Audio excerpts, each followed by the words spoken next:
তিন প্রকার: ইবাদতে রাহবানি, ইবাদতে হায়াওয়ানি, ইবাদতে রব্বানি।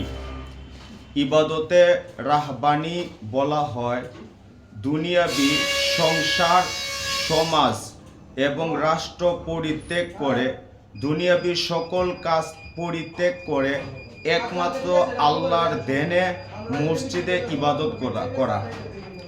ইবাদতে হায়াওয়ানি বলা হয় পূর্বপুরুষদের অভ্যাসগতভাবে অথবা শারীরিক অথবা অভ্যাসগতভাবে কলবের নিয়ত ব্যতীত একমাত্র আল্লাহ পাকের ইবাদত করাকে বলা হয় ইবাদতে হায়াওয়ানি।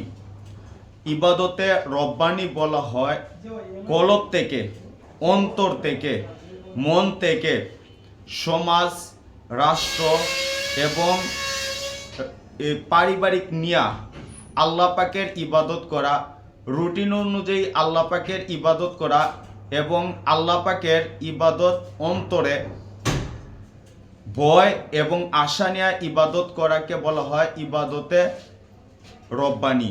এই বিষয়ে আপনাদের যদি অন্য কোনো কিছু জানার থাকে তাহলে আপনারা কমেন্টে প্রশ্ন করতে পারেন, উত্তর দেব ইনশাআল্লাহ।